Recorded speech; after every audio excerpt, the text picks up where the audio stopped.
So good afternoon, everyone. Um, we are now going to discuss about the chapter 2, which is the nationalism and patriotism. So learning objectives. At the end of this chapter, the students should be able to, number one, differentiate nationalism from patriotism and recall their concepts and types. Now, there are a thin line of difference between nationalism and patriotism. But in all major points and aspects sa dalawa, no, halos magkakapareho sila. But there is this thin line of difference between the two. Okay, so we are going to know it and differentiate it, right?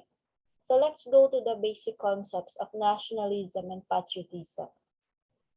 Nationalism. Nationalism is an ideology and movement defined by promoting the interests of a particular nation, in particular with the aim of acquiring and maintaining the nation's sovereignty over its country or of origin. This is according to Smith, 2010. Nationalism claims that each nation should regulate itself, free from outside intervention, that a nation is a natural and ideal political basis, and that the nation is the only legitimate source of political authority. This is according to Finlayson 2014. No? Ang sabi nito, according to Finlayson, is nationalism daw. Nationalism claims that each nation should regulate itself, not coming from another nation. Meaning, hindi tayo kinokontrol. Ibig sabihin, yung Philippines regulates the country itself. So, sino ang magre-regulate? Sino ang mamumuno ng Pilipinas? Kundi tayong mga Pilipino. And not the other way around. Not the other country. Not the other country na may connection tayo or may agreement tayo. Right? So, sino pala ang dapat maging presidente o mamuno ng isang bansa? Of course, yung taga-bansang doon. Kung sino ang dapat mamuno ng Pilipinas, dapat Pilipino siya. Diba? Nakatira siya here sa Philippines. So, not the other country. And of course, ang citizenship niya is Filipino. Free from outside intervention. No? Ibig sabihin yan is malaya tayo from other intervention, from other interactions, and not interactions. Hindi tayo nagpapa-dikta sa anumang kagustuhan or anumang mga desires or mga anumang dinidikta ng ibang country. No? That a nation is a natural and ideal political basis. No, we should have our own political basis. We should have our own laws and regulations in order for the Philippines to regulate properly. We should have our own currency in order for us na meron tayong sariling ekonomiya. Hindi tayo nakadepende sa currency ng ibang bansa.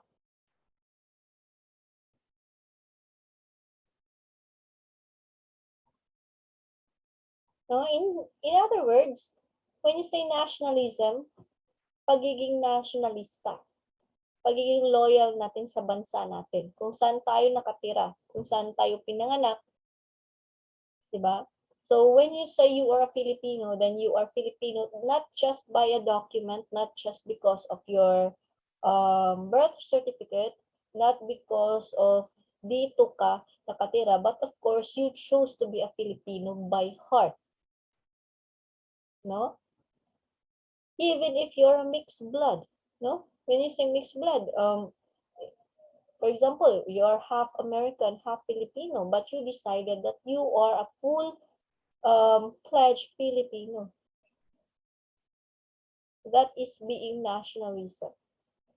Yung sinusunod mong batas is batas ng Pilipinas. Your loyalty lies sa Philippines. Na? Ganon yun. you are protecting not just the name but also the integrity of the Philippines. So therefore, you are going to do what it needs to do to become a good citizen. It also aims to build and maintain a single national identity based on shared social characteristics such as culture, language, religion, politics, and belief in a distinctive shared history, and to promote national unity and solidarity. This is according to YAC 2012.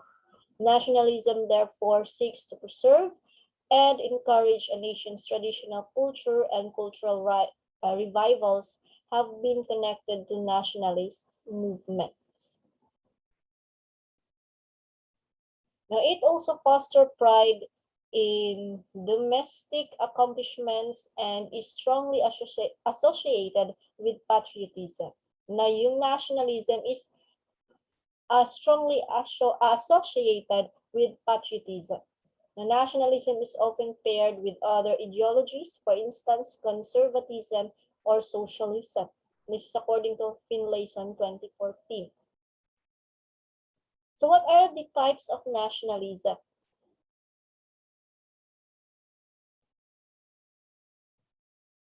Nationalism can be expressed along civil, ethnic, cultural, religious, and ideological lines. This self-definition of countries are used to classify distinct kinds of nationalism, although these categories are not mutually exclusive, and many nationalist movements combine to differing degrees some or all of these components. So when you say nationalism, no, it expressed along with civil, ethnic, no, the ethnicity, no, our tradition and culture as a Filipino.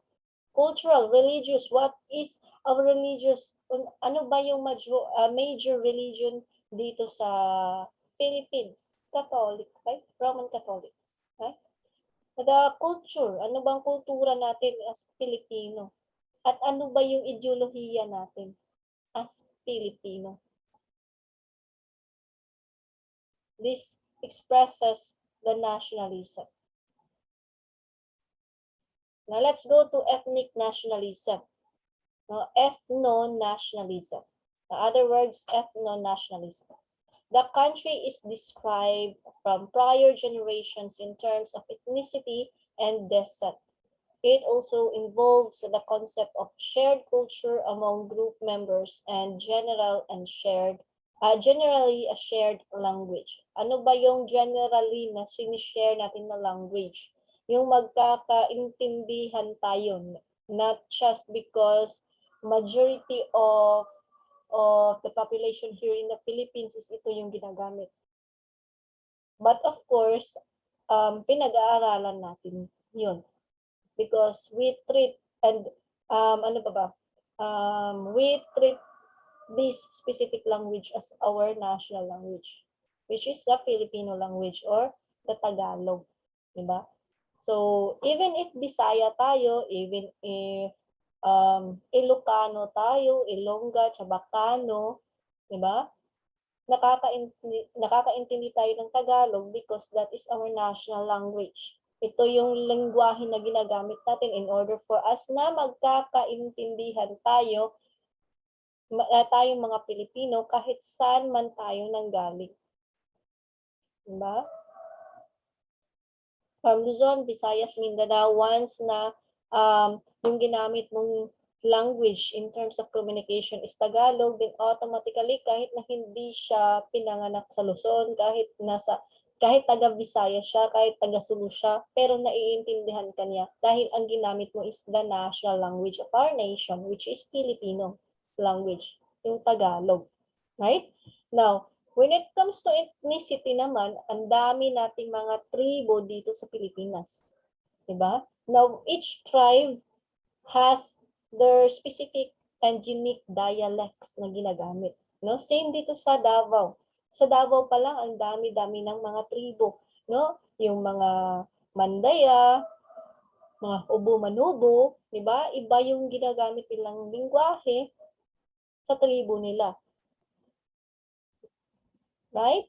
Iba yung ginagamit ng mga tribo na nasa ibang lugar naman. Yung mga Islam natin, kapatid natin mga Islam, iba yung lingwahe nila na sila lang din ang nakakaintindi. That is the dialects naman. Ito yung mga unique languages na ginagamit natin because of our tribes, because we are coming from this specific group of people, this specific group of community na ito yung nakagisna nilang gamiting lingwahe ever since. Nabilong din ito sa ethnic nationalism. The nation's membership is hereditary. The state derives political legitimacy from its status as the ethnic group's homeland and from its obligation to safeguard the partially domestic group and as a group to promote its family and social life. It contrasts to Western opinions of a country defined by its geographic territory. Theorist Anthony D. Smith utilizes the word ethnic nationalism for non-Western notions of nationalism. The word ethno-nationalism is usually used only in relation to nationalists who support an explicit ideology along these lines. The more generic word is ethnic nationalism and is used by nationalists who hold such views in an informal, instinctive, or unsystematic manner. So, yun yung sinasabi ko kanina, no? Yung in-explain ko lang or ang binigay ko lang na example is yung lingwahe na ginagamit natin. Ito, ang ethno-nationalism, hindi ito applicable sa mga Western countries. Diba? Because Western opinions of country defined by its geographic territory. Yung nagbabase sila sa mga territory nila. Na boundary by boundary. Now us, as being Filipino, here in the Philippines, we don't have boundaries. We have oceans, seas. Diba? Karagatan. Na ito yung mga dahilan kung bakit nagkakahiwalay yung isang lugar sa isa pang lugar. Because the Filipino consists of the Philippines consists of many islands. Right? Pulo-pulo tayo. Now let's go to civic nationalism. When you say civic nationalism, ito din yung civil nationalism. Now, it talks about yung pagiging kapwa-tao natin. Our humanistic approach. Kung paano tayo makikipag-deal or interact with other people. Diba? Kung gaano tayo kamakatao. No, the state derives political legitimacy from its citizens' active involvement and the extent to which it reflects the will of the individuals. Civic nationalism lies within the traditions of rationalism and liberalism, but it is contrasted with ethnic nationalism as a type of nationalism. The civic nation membership is regarded to be voluntary. When you say voluntary, hindi ka pinipilit. No, kusa ka. Kusa kang gagalaw. The growth of representative democracy in nations such as the United States and France was affected by civil national values. State nationalism, often coupled with ethnic nationalism, is a version of civic nationalism. It means that the country is a community of those who contribute to the state's maintenance and strength, and that there is the person to contribute to the objective. Anong ibig sabihin niya? Civic nationalism. Na tayong mga Pilipino na nakatira dito sa Pilipinas, we are ought to abide the laws and regulations here in the Philippines, including the tax. Diba? We have to pay our taxes. Now, ito payment natin sa taxes natin, ito yung pera na ginagamit in order for the regulations here in the Philippines para ma-maintain natin ang ekonomiya natin sa Pilipinas. Kung ano yung ginamit ano yung binayad natin sa tax, kung how much yung naipon nila or nakuha nilang pera coming from us, mga taxpayers, ito din yung gagamitin nila para swelduhan yung mga empleyado ng government. Sino-sino ba ang empleyado ng government? The AFP, the PNP, the Bureau of Fire Protection, yung mga nagtatrabaho sa munisipyo, sa kapitolyo, yung mga mayor, yung nasa posisyon mismo. Ito yung sinisweldohan ng government. And all of this money comes from us, the taxpayers. Now, how we do earn money? Of course, we work. Diba? So, you see the cycle, no? Kaya nga sinasabing regulation kasi it's a cycle. Kaya nga sinasabi nila nga, pag may bagong pera na binuo yung Bangko Sentral ng Pilipinas, kailangan mo yang gamitin.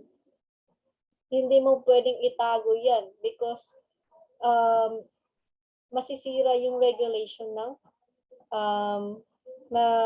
pera nating bansa na ating ekonomiya. Gamitin natin yan. Kaya nga dati, kulang-kulang yung pera natin because a lot of us, no, ng mga tao, ng mga Pilipino is mahilig tayong mag-impok, diba? Mag-ipon. So, hanggang sa dumating na yung time na nakalimutan na natin yung pera, kung saan natin nilagay, saan natin tinago. So,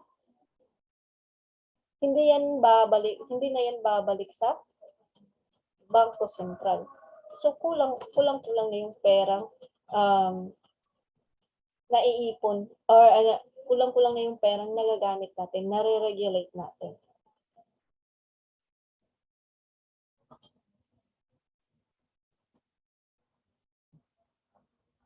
So, state nationalism, often coupled with ethnic nationalism, is a version of civic nationalism. It means that a country is a community of those who contribute to the state's maintenance and strength, and that there is the person to contribute to that objective. So just like what I said.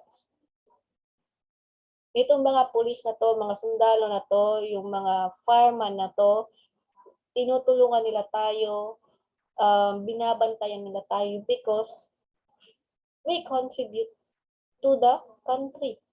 We pay our taxes. That is why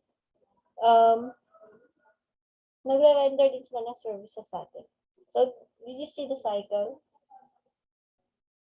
And the country is supposed to be a community of those who contribute to their state's maintenance and strength. Ano ba yung maintenance ng state? When you say state ng government natin, kailangan nilang i-maintain yung peacefulness, peace and order ng ating bansa. How they're going to maintain it. Of course, by hiring policemen, by hiring the military. Diba? Now, these military personnel, this army, and these policemen, they're going to protect us, the public, no, the citizen of the country, away from harm. They're going to keep us away from harm in order for us to do our job, to do our daily job, daily routine. Whereas we wake up in the morning, we do our household chores, we go to the school, we go to our work, diba? para ma-regulate, no? Ma-regulate yung economy natin, ma-regulate yung bansa natin. Now, the country is supposed to be a community of those who contribute to the state's maintenance and strength, and where the person exists expressly in the society to contribute to that objective. This often results to fascism, generally characterized by authoritarianism and nationalism. Fascism is a political ideology. Okay? Now, expansionist nationalism, a radical form of imperialism that includes independent, patriotic feelings with a faith in expansionism, generally through military aggression. The word was coined in the late 19th century as European powers indulged in the scramble for Africa in the name for domestic glory, but was most closely linked with militarist governments in the 20th century, now, including fascist Italy, Nazi Germany, the Japanese Empire, and the Balkan nations of Albania, or the Great Albania, the Bulgaria or Greater Bulgaria, Croatia or Greater Croatia, and Hungary. The nations are not believed to be equivalent to their right to self-determination. Some countries are believed to possess features or qualities that make them superior to others. Therefore, expansionist nationalism argues the right of the state to expand its boundaries at the cost of its neighbors. So when you say expansionist nationalism, these are the examples of this country. No, yung minention ko kanina, the Italy, the Germany, the Japan, Albania, Bulgaria, Croatia, and Hungary. These are the countries na ang ginagamit nila is the expansionist nationalism, whereas they think that their country is greater than other country, most specifically the neighboring countries. So therefore, they going to what? They're going to expand their boundaries. They're going to expand their country. How? Lulusubin nila yung neighboring country nila in order for them na makuha nila yung country na yon at tatratuhin nila as their extension of their country. Gagawin nilang extension of their country in order for their country to expand its size, literally. That is expansionist nationalism. When you say expansionist nationalism, expansion. They're going to expand their country. How? By claiming the lands of their neighboring countries. Yan yung expansionist nationalism. Now, yung romantic nationalism naman, it is otherwise known as organic nationalism and identity nationalism. It's the form of ethnic nationalism in which the state derives political legitimacy as the result and expression of the nation's natural. It is based on the presence of a historical ethnic culture that meets the romantic ideal. It expressed romanticism values and opposed the rationalism of enlightenment. A historical ethnic culture that meets the romantic ideal was emphasized by romantic nationalism. Folklore evolved as a romantic nationalist nation.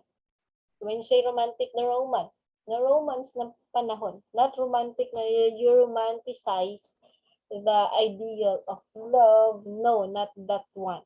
No, it talks about the romance. No, yung mga ano ba yung mga katangian ng panahon ng Roman Empire. So that is what romantic nationalism is all about. Now, ang cultural nationalism naman, it talks about culture. No, the country is described by shared culture, not solely civic or ethnic. Chinese nationalism is an instance of cultural nationalism, partially due to China's many national minorities.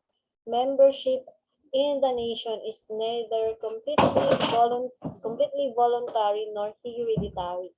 However, a traditional culture can be more readily integrated into the lives of any person, particularly if the person can obtain his or her abilities at an early point of his or her own lives. That is according to Conversi 2008.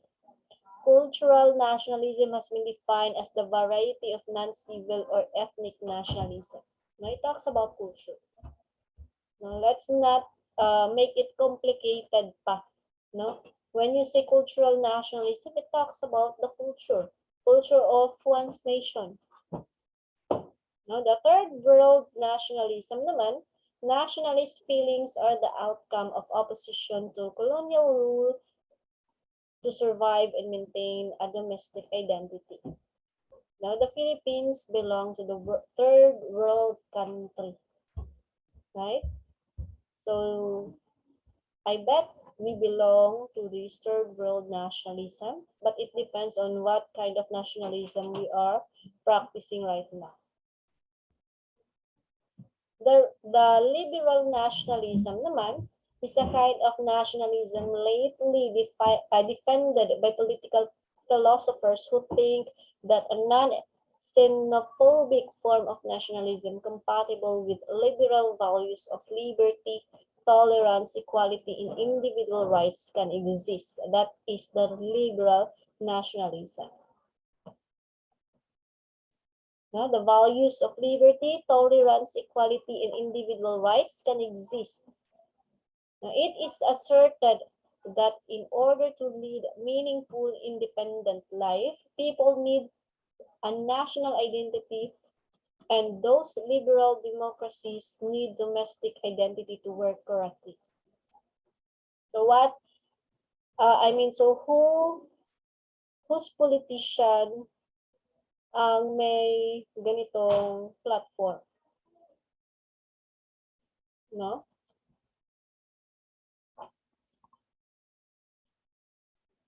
Now, religious nationalism naman, now it talks about the church. It talks about your religious faith as an individual or affiliation.